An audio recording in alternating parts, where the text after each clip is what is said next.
এটা কোনো সিনেমা না, এটা কোনো নাটক না।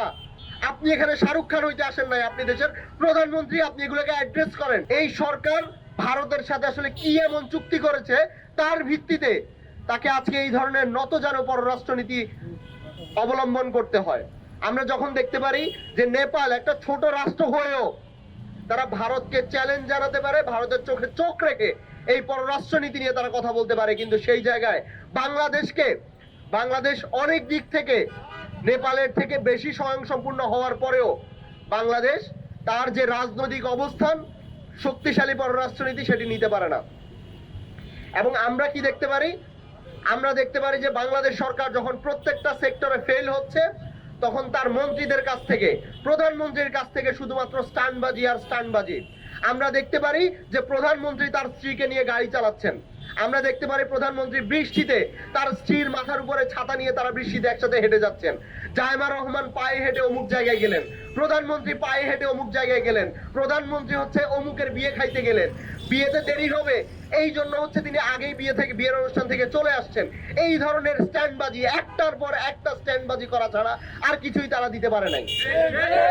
এবং এই স্ট্যান্ডবাজি গুলো আপনার দেশে বিদ্যুতের সমস্যা, আপনার দেশে জ্বালানির সমস্যা, আপনার দেশে শিশুরা মারা যাচ্ছে, আপনার দেশে 400-র বেশি শিশু মহামারীতে মারা গেছে, আপনার দেশের সীমান্তে মানুষ মারা যাচ্ছে। আপনি যখন এই ধরনের স্ট্যান্ডবাজি গুলা করেন, এগুলা বাংলাদেশের মানুষের সাথে নিদারুণ উপহাস করা, এগুলা অশ্লীলতা, নোংরামি। আমরা প্রধানমন্ত্রীকে অনুরোধ করতে চাই, প্রধানমন্ত্রীকে বলতে চাই, এটা কোনো সিনেমা না, এটা কোনো নাটক না। আপনি এখানে শাহরুখ খান হইতে আসেন নাই, আপনি দেশের প্রধানমন্ত্রী, আপনি এগুলোকে অ্যাড্রেস করেন। আপনি সিনেমা হলে যাওয়ার থেকে আপনি হসপিটাল গুলোতে যান, ওই বাচ্চাদেরকে পরিদর্শন করেন, আপনি দেখেন হসপিটাল গুলোতে কি অবস্থা, হসপিটাল গুলোতে বাচ্চাদেরকে দেওয়ার মতো অক্সিজেন আছে কিনা। আমরা এই সরকারকে যথেষ্ট সুযোগ দিয়েছি।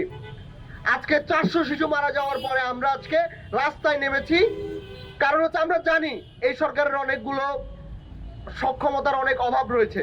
এটা বাংলাদেশের প্রত্যেকটা সরকারকে এটা ফেস করা লাগে।